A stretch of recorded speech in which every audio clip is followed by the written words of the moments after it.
दो ठहरा जीवन लाली लाली होठी वास्ते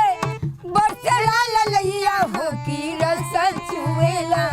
जैसे अमावा के मोतिया से रस चुवेला हो की रस चुवेला।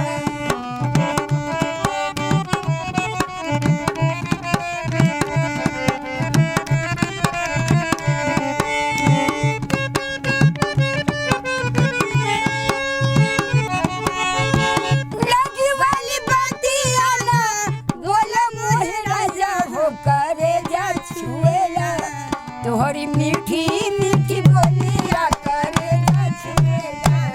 हो की रस छुएला।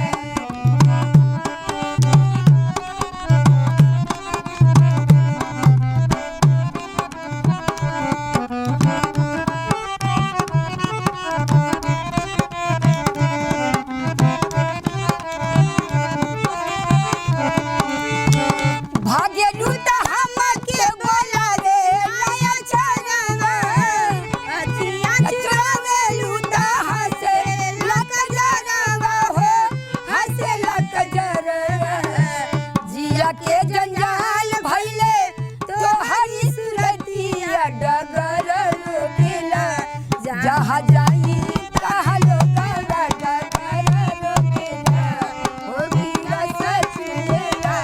जैसे अमवा के मोजरा से रस छुएला हो की रस छुएला।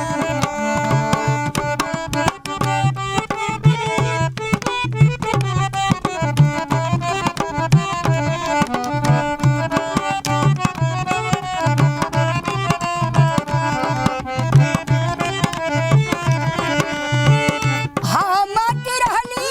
की भोली रे चिरैया चिरई के पीछे पीछे लागल बबहेलिया हो लागल बबहेलिया चिरई के जलवा में फसल बबहेलिया गोहार करेला गोरी हमा के छोड़ावना गोहार करेला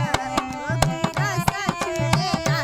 जैसे अमवा के मोजरा से रस छुएला हो की रस छुएला। लागी वाली बतिया ना बोला मोहि राजा हो करे जा छुएला तोहरी